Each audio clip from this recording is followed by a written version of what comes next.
ورحمة الله وبركاته. الحمد لله رب العالمين والصلاة والسلام على سيد المرسلين وعلى آله وأصحابه أجمعين. أما بعد فأعوذ بالله من الشيطان الرجيم. بسم الله الرحمن الرحیم. ان الصلاة تنہی عن الفحشاء والمنکر.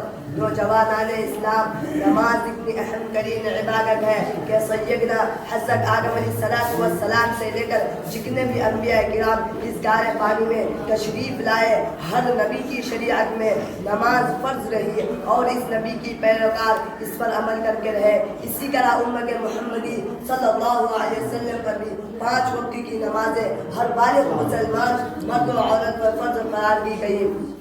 نماز کی خصوصیت و اہمیت کا اندازہ اس سے بخوبی لگایا جا سکتا ہے کہ اسلام کے تمام احکام سرکار دو جہاں جناب محمد رسول اللہ صلی اللہ علیہ وسلم کو تو دنیا میں دیے گئے، لیکن نماز ایک ایسا اہم فریضہ تھا جس کو اللہ رب العزت نے محمد کو عرش بری پر بلا کر تحفہ کا عطا فرمایا. یہی وہ عبادت ہے جس سے انسانوں کا کبھی چھٹکارا نہیں، چاہے سفر میں ہو، حضر میں ہو، گھر میں ہو یا باہر مکانوں میں ہو، یا پہاڑوں پر چمکتے ہوئے نیزوں کی زد پر ہو یا پہاڑوں پر سنسناتے ہوئے نیزوں کی زد پر ہو، امیر ہو یا غریب، مفکر ہو یا مدبر، غرب دنیا کا کوئی بھی مسلمان ہو، امیر و غریب، ذات و پات، حسب و نسب کا کوئی امتیاز نہیں، فرقہ قوم کی کوئی تفصیل نہیں، ہر ایک کو خانہ خدا میں ایک ہی ساتھ سجدہ ہونا ہے. کسی شاعر نے کیا ہی خوب کہا کہ ایک ہی صف میں کھڑے ہو گئے محمود و ایاز، کہ ایک ہی صف میں کھڑے ہو گئے محمود و ایاز، نہ کوئی بنتا رہا نہ کوئی بنتا نواز.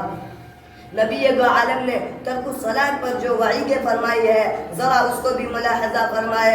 ما فاتته الصلاۃ فکأنما وطر آلہ ومالہ، کہ جس شخص کی ایک وقت کی نماز فوت ہو جائے وہ ایسا ہے کہ گویا کہ اس کے گھر کے لوگ مال و گوشت سب چھین لیا گیا ہو.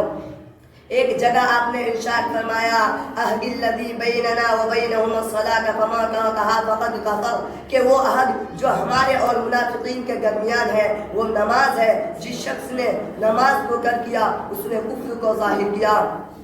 دوسری حدیث کا اندر شہنشاہ بطحہ جناب محمد رسول اللہ صلی اللہ علیہ وسلم نے بڑے ہی تحقیر و آمیز انداز میں فرمایا کہ جس شخص نے جان بوجھ کر نماز کو چھوڑا گویا کہ اللہ اور رسول سے بری ہے. ایک جگہ آپ نے ارشاد فرمایا کہ جو شخص نمازوں کا حفاظت کرتا ہے تو قیامت کے دن وہ نماز اس کے لیے روشنی ہوگی، رحمت ہوگی، اس کی نجات کا ذریعہ ہوگا. اور ایک جگہ آپ نے ارشاد فرمایا کہ جو شخص نمازوں کا حفاظت نہیں کرتا تو قیامت کے دن نہ اس کی نجات ہوگی اور نہ نجات کا کوئی سند ہوگا، نہ اس کے پاس کوئی روشنی ہوگی. وہ شخص اسی حالت میں قارون، ہارون، فرعون، امیہ بن خلف کے ساتھ جہنم میں داخل ہوگا. قسم ہے اس رب ذوالجلال کی جس کے قبضے میں ہماری جان ہے. میرا اقوا بدل سکتا ہے، ہمارا خیالات بدل سکتا ہے، لیکن جو رحمت للعالمین شفیع المذنبین ہے اس کا فرمان کبھی غلط نہیں ہو سکتا. 2 کاموں سے بچنا. ایک مرتبہ ایک صاحب نے شیطان علیین کو دیکھا اور اس سے دریافت کیا کہ مجھے کوئی ایسا کام بتا دیجئے کہ میں آپ جیسا بن جاؤں اور آپ کو صحیح مانوں اور آپ کا پکا چہرہ بن جاؤں.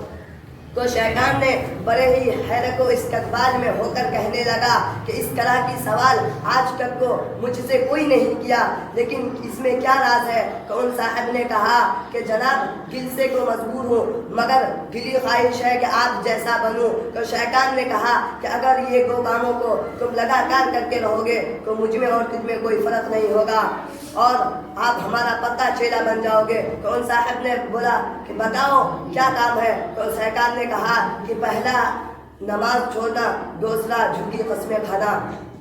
تو ان صاحب نے کہا کہ خدا کی قسم یہ 2 کاموں کو ہم کبھی نہیں چھوڑیں گے. تو شیطان نے کہا کہ ہم کو پوری دنیا کو دھوکہ دے دیے لیکن آپ کو ہمارا ہی استاد بن دیے. میں آپ سے وعدہ کرتا ہوں کہ اپنی دل کی بات کسی کو نہیں بتاؤں گا. اللہ تعالیٰ اسی بات پر عمل کرنے کی توفیق